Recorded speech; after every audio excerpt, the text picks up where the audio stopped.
Hello, YouTube and the tribe of the horror realm. That being said, it may not even be the horror realm because this isn't actually even a horror thing. For those who are familiar, Teresa did her Alphabet of the Damned, which took a damn long time, but she got through it. Yay!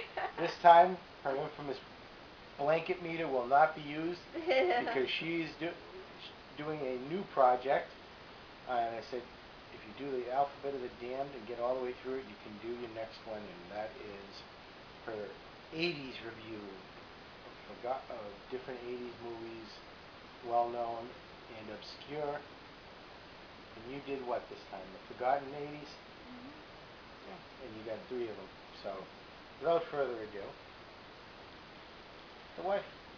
Well, this one you don't have the video for it, but it was on demand, and it was called The Explorers, which stars Ethan Hawke and River Phoenix, and it's about these 3 friends that have this unbelievable dream that they think that these aliens from outer space are calling them.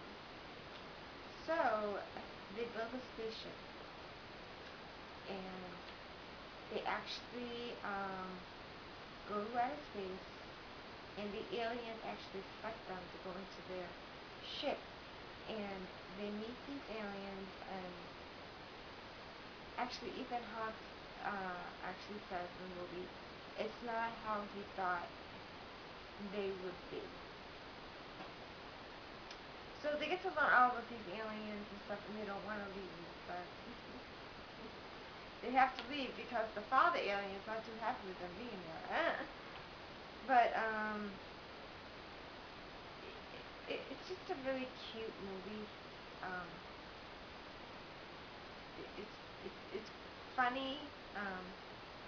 I felt kind of bad when they had to leave the aliens and they had to go home, but the aliens actually do call them back at the end, and just telling them that, that never to give up on their dreams, to always keep dreaming, and dreams can really come true.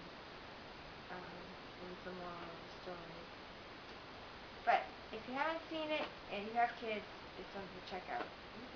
So it's one of those feel-good movies for kids. Yeah. And then you feel good too. Well, you're a big kid anyhow. The next one that I did is Who's Harry Crumb? I never seen this. My husband suggested it, and it was really good. I mean, how can you go wrong with John Candy? I mean, come on. The man is a funny guy. All right. Um, it's great. He's he's born to a family of really good private investigators. But you know what? He's just the odd one of the bunch because he's not that good at it. And it's just kind of funny. He just you know, he's hired to for this kidnapping case, and he just gets he gets all the clues, but it's like the clues don't really add up. It's like it's something else, but he thinks it's this, and it just Very misdirected. yeah. And then at the end, he gets the bad guys, but he forgot one. He kind of mismatched it. He gets I wouldn't give away the ending. I'm not gonna give away the ending, but I mean, if you like John Candy and you like just the way he acts, it's just it's a laugh out loud film. I thought it was hilarious. Which is funny. I don't usually like stupid comedies. I don't like Will Ferrell movies or, um, you know, Jim Carrey films. I just don't find them amusing, and that's kind of in that vein. But that's a movie that Candy's fabulous in it. And I told you, Tim Thomason does a turn in there, and I thought he was really funny. And Tim Thomas is one of my favorite B film actors. Um, Jeffrey Jones, and of course young Shawnee Smith, who was in Saw. Yeah. It's a good movie. Check it out. If you love to laugh out loud, this movie is good. Yeah, it's no Uncle Buck, but still No, worth watching. but it's it's pretty good. The the last film that I'm gonna talk about is it's called The Dream Team. It's a good movie. It's really good. Starring Stephen First and Peter Boyle, Christopher Lloyd, and of course Michael Keaton. It's a great film. It's very funny just to see these guys act just insane and crazy. They play it just so well. What's the synopsis of the movie? It's about these four guys that are institutionalized, and their doctor wants to take them out to a ball game for a day. And what happens is that the doctor witnesses a murder, and the guy sees, you know, knows that he witnessed the murder, so they beat him up to a friggin' pulp. And he goes to the hospital in the ambulance. So, of course, these guys are left unattended. They don't know what happened to their doctor, except for one of them. But one is catatonic, so he doesn't make sense sometimes, and he doesn't say what happened to the doctor until they see that he's looking at an ambulance, and then they realize that the doctor went to the hospital. So all these crazy things happen to them. They meet up with, family members, girlfriends, um, people they used to work with. So it's kind of funny, and they have to solve. They actually try to solve the murder and also save their doctor at the same time. Who's your favorite character in the movie? It's actually Michael Keaton. You liked his Billy Caulfield? Yes, I love Michael Keaton. One of my favorite actors. Not as famous as he used to be. You don't see him in Yeah, whatever a lot happened of to Michael movies Keaton? anymore. But he had a pretty good streak in the 80s. So, I think the last thing I recall him being in was Jackie Brown. how about Patton? That happened before Jackie Brown. But So you? it's a funny movie. Laugh out loud.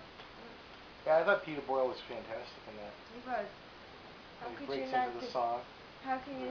And My favorite part is when they were in the hospital, and he lays his hand on the guy laying on the ground, and he says, "Rise and walk, my son." The guy gets up and falls right to the floor.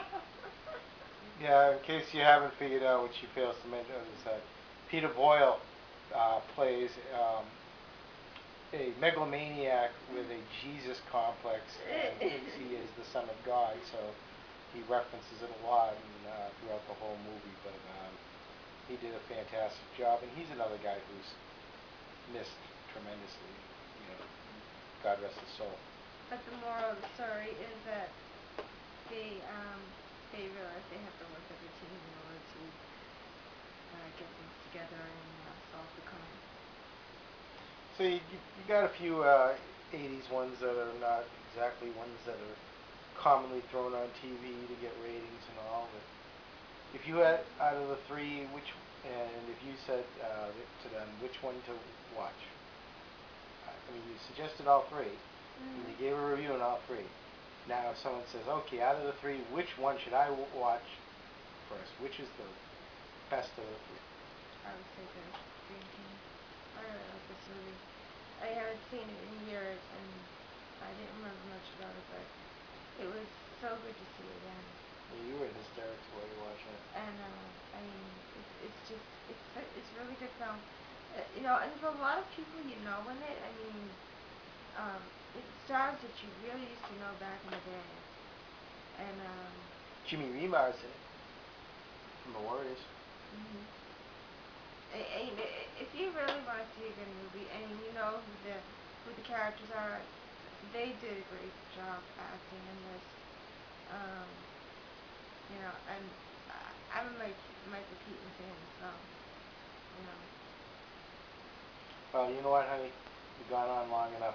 they want to go watch videos of cats on treadmills. So. Yeah.